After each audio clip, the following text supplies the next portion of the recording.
Assalamualaikum warahmatullahi wabarakatuh. Nama saya Lalu Ayu Riswanda, prodi PKN kelas PKN sore B semester 6.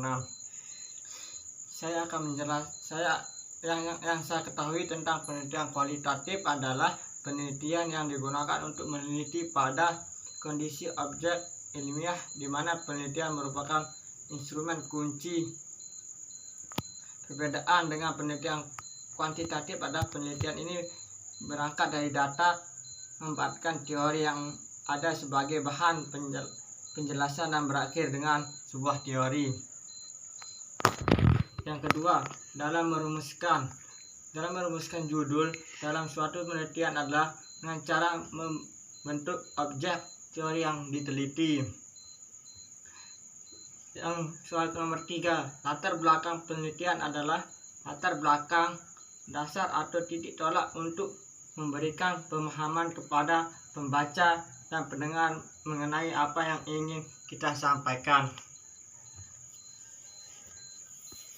Yang dimuat dalam latar belakang itu kondisi ideal, kondisi faktual atau baku, solusi, serta dan saran. Yang keempat, rumusan masalah dalam penelitian. Masalah biasanya dirumuskan dalam bentuk pertanyaan. Rumusan hendaknya jelas dan padat. Rumusan masalah harus berisi implikasi adanya data untuk memecahkan masalah. Rumusan masalah harus merupakan dasar dalam membentuk hipotesis. Masalah harus menjadi dasar sebagian judul penelitian. Yang kelima, yang dimaksud kajian pustaka adalah merupakan daftar referensi dari semua jenis referensi seperti buku, jurnal, papers, artikel, disertai, tesis, skripsi. Tinjauan pustaka merupakan pustaka atau tinjauan, yaitu adalah evaluasi kritis dan mendalam dalam penelitian.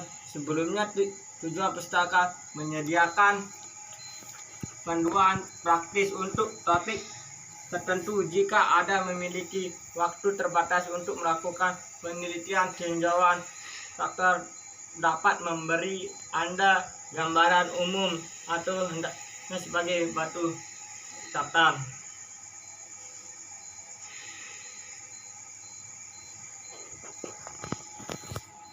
Berikutnya yang dimuat dalam kajian pustaka. Pertama, pendahuluan. Kedua, arti penting kajian pustaka. Ketiga, langkah-langkah menyusun kajian pustaka. Yang keempat, kesimpulan. Dan yang terakhir, daftar pustaka.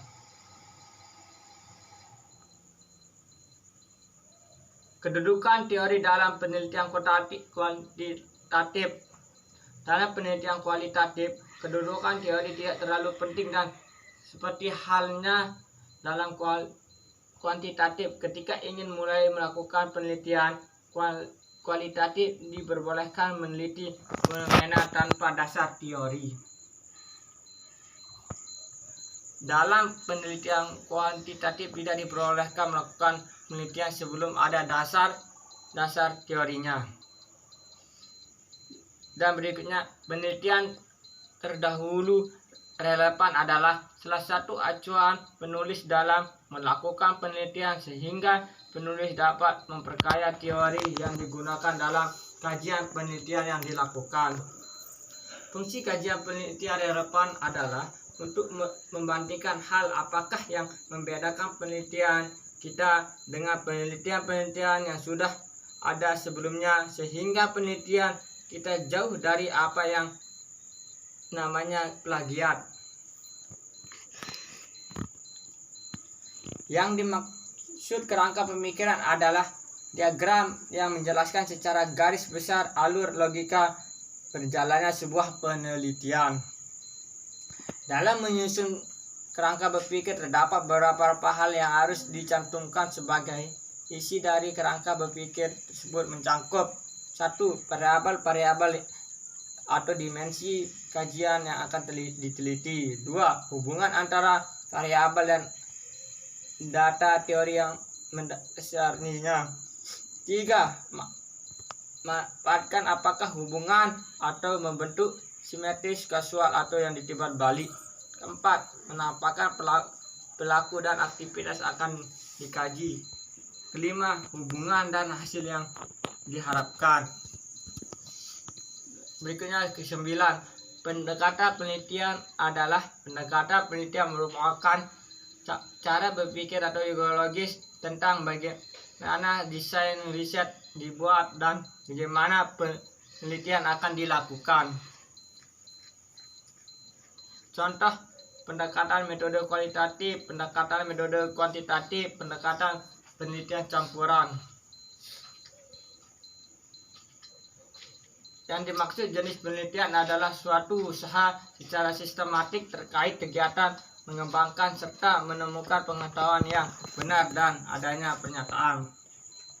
Contohnya seperti penelitian eksperimen adalah jenis penelitian percobaan yang berupaya menganalisasi serta kontrol di masing-masing situasi yang sesuai dengan situasi yang hendak diteliti, lalu mengamati pada efek maupun pengaruh saat PT sintese manipulasi kondisi-kondisi tersebut. Yang ke-10, objek penelitian pada hakikat adalah topik permasalahan yang dikaji dalam penelitian. Subjek adalah informasi narasumber menjadi sumber data riset. Yang terakhir itu teknik pengambilan data dengan cara interview, wawancara terstruktur, wawancara tidak terstruktur, kuesioner, observasi, dan analisis data dalam penelitian kuantitatif. Adalah data merupakan kegiatan setelah dari seluruh responden atau sumber data lainnya yang terkumpul. Nah, sekian saya sudah menjelaskan semua soal UAS. Sekian dari saya, Lalu Hayu Wiswanda. Assalamualaikum warahmatullahi wabarakatuh.